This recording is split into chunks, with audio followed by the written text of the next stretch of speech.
Have you ever seen the underwater pyramids off of Cuba? Oh yeah, I've seen. Oh my God. Yeah. Has Grant Cameron covered that? Or sorry, not Grant Cameron. Graham Hancock? Graham Hancock. Yeah. Probably.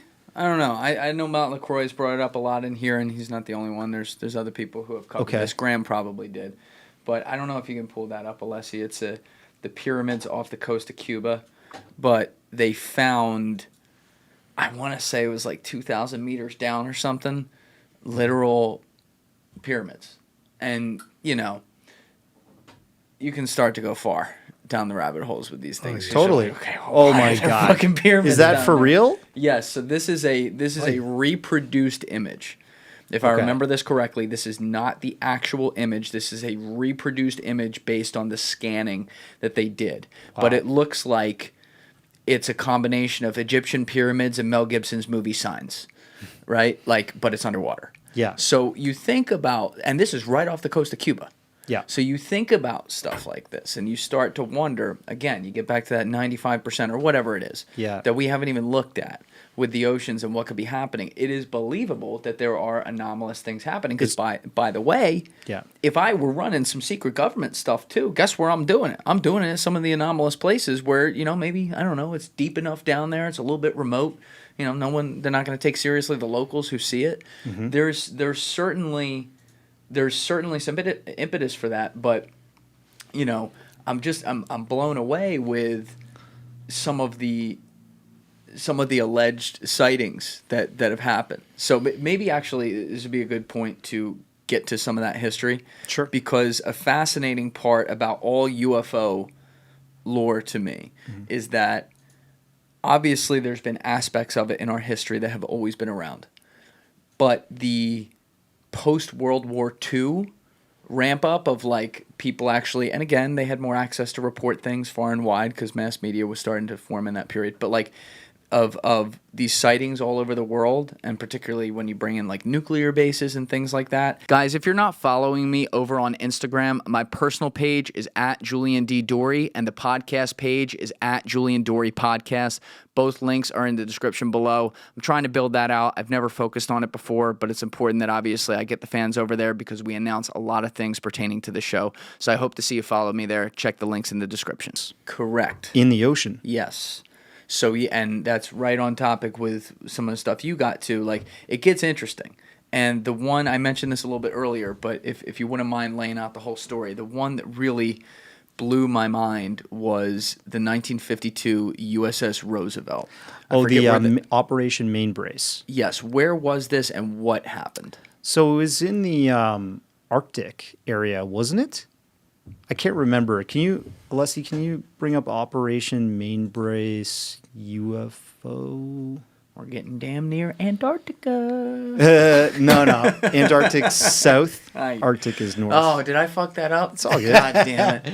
I'm not a geographer. Yeah, Antarctica is also, Operation Mainbrace. Yeah, History Channel did a thing on it. That's reliable. Yeah, and this, well, it's getting a little biased these days. 1952, only months after a rash of flying saucer sightings over Washington, D.C. made headlines around the world, dozens of military officers participating in NATO exercises in the North Atlantic were struck by their own UFO fever. Exercise Mainbrace was the largest peacetime military exercise since World War II. The war game-style maneuvers simulated NATO's response to a mock attack on Europe, presumably by the Soviet Union. The Mainbrace operation involved 200 ships, 1,000 planes, and 80,000 soldiers from multiple NATO countries, including large deployments from the United States and the United Kingdom. And this is where allegedly a USO sighting occurred. Mm-hmm.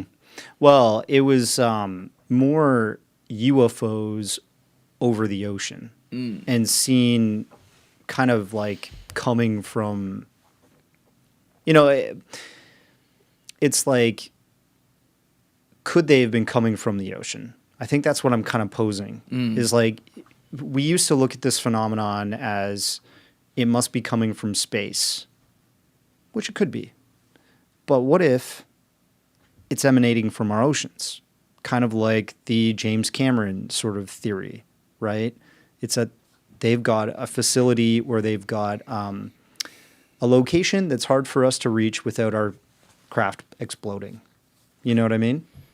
And they have superior technology. They're out of sight. They're out of sound most of the time, unless we're doing some military practices that may jeopardize them. And, I show this video in the doc that Andy actually gave me. He's like a wealth of information, and that's the Bikini Atoll? The Bikini Atoll bomb testing. I used to have that picture in the old studio. Yeah. Well, there's actually 6 objects that come up right near the blast zone of that footage. If you pull it up. Really? Yeah. They literally nothing there, and just 6 objects materialize right around the blast zone. So in Bikini Atoll. Yeah. In that famous picture. The video. From the Do we 19... have that video? Yeah, I think it's I in only the... had the picture on the wall. I think it's in the... Yeah. Doc. You can find it on YouTube. They have the whole, because they made like a little movie out of it or something like that.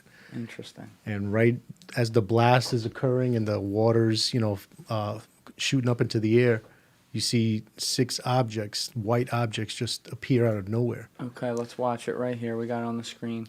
Go back a little bit. This might be a little bit different from the one that he's got. I think the one he has is not necessarily different. Bikini Atoll. I think it's 1950s 50, yeah. instead of 1946. Okay. You can pull it up in the doc if you want. I think you downloaded it. We did. Yeah, I airdropped that to you, right, Alessi? Yeah. The full doc. Do you remember what part that was in? I think it's. I think I used it before I went to Richard Dolan. So it's So like that's early. Because you went, his first appearance was like probably 15 minutes in. 20 something maybe. Yeah. We can pull it up in a sec, but I'll let you sort of scan through. But yeah, it's like you look at like a video like that, and is it an atmospheric phenomenon that's being formed from the detonation of this nuclear bomb? Like, I think it's the hydrogen bomb they're testing at this point, because they came to that later in the ocean. Or are these UFOs showing up? Right. Right? I guess this is it This right is here. it. UFO Navy event 1958 hydrogen bomb test. Yeah. So you're saying there's 6 objects that, oh yeah. There's 3 there. As the camera pans up, you see another one up top.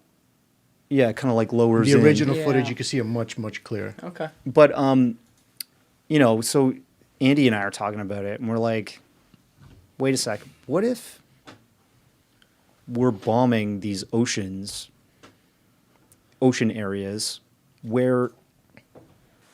So basically, if we are sharing the planet with something, right? If there is a species or some kind of intelligent race that exists here on this planet and are possibly using the oceans as their home or their base of operations, and we're detonating these explosives or these nuclear bombs in the oceans, that's going to be a concern for them as well, because the energy released from these explosions is not little. You understand? No. And we all know it travels very well through water. Sound and, energy travels very far. So it's going to affect them as well if they're down there.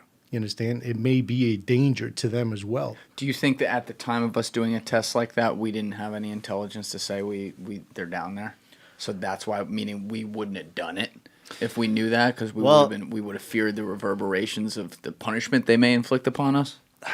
I know that we've had our incidents where we've seen these things, but I don't think there was any real correlation with the ocean yet. So I think it was just us doing what we were doing and doing the tests. And then, if you know, once we began doing these tests and these explosions, the uptick in sightings, just skyrocketed. Yes. We had a lot more incidents. And if you put it in that perspective, then if something was there, now we're a threat to them and their existence down there. Thank you for watching the video, guys. If you haven't already subscribed, please smash that subscribe button and check out this clip's full podcast episode by clicking here or in the description below.